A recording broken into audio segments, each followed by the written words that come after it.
Hey friends, Jerry Robinson here from Follow the Money Daily, ftmdaily.com on the web. I'm holding in my hands a ounce bar of gold from the Royal Canadian Mint. And as you can see, I haven't taken it out of the plastic yet because I just don't want to get it, scuffed up. Well, let's talk about gold for a minute because many people ask us, as I'm sure many other financial websites, should I be buying gold? Well, it all really depends on what your goal is. Let me give you a really quick illustration of what I mean. So let's say that you had a serviceman come into your house perhaps to fix your refrigerator. And as he moves to your refrigerator, he begins trying to unscrew one of the screws in your icebox with a hammer. That doesn't make much sense, does it? Who would do that? Well, let's say that you asked the technician who was working on your refrigerator, why are you trying to unscrew a screw with not a screwdriver but a hammer? And what if he said, because I think that hammers are great and all screwdrivers are bad? Now, that may sound completely absurd, but it really is exactly the case in financial planning. How many people who pose as financial advisors or financial planners walk around refusing to ever use a screwdriver whenever the screwdriver is the only thing that will unscrew a screw?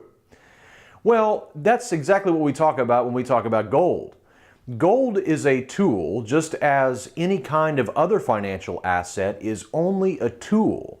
We can't possibly know what tool we need unless we know what we're trying to accomplish. So, if you believe that hyperinflation or inflationary times lie ahead, if you believe that the dollar is in trouble, if you believe that currency crisis is staring us in the face here in the United States, then gold makes sense.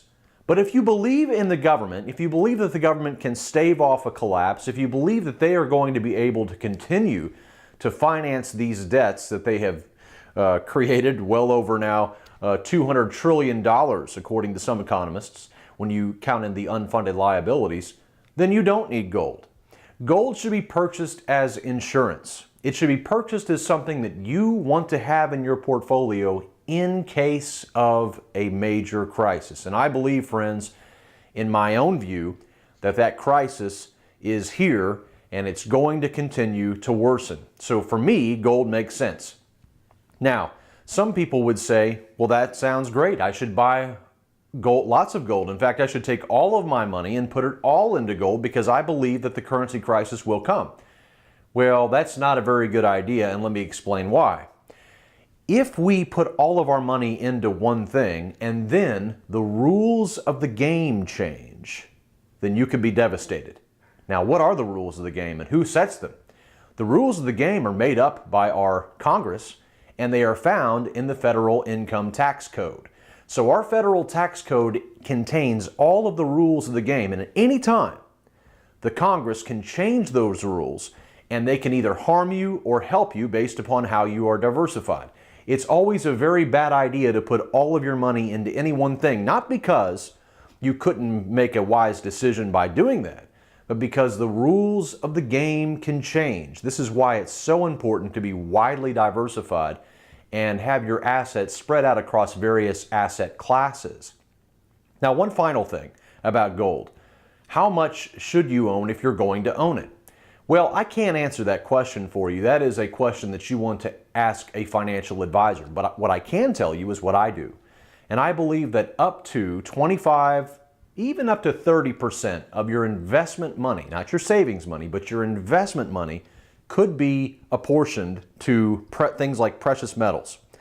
In fact, I would never put more than 30% of my overall investment portfolio into any one particular asset class. That includes stocks, that includes bonds, that includes real estate, and of course that includes precious metals. If you would like to learn more about how to invest in gold and in fact where I got this and how you can actually go about buying gold, go to our website at ftmdaily.com/gold. There you'll find well over 10 hours of free educational resources that will explain to you the basics of investing in precious metals. Until next time, friends, This is Jerry Robinson from Follow the Money Daily, ftmdaily.com on the web. God bless.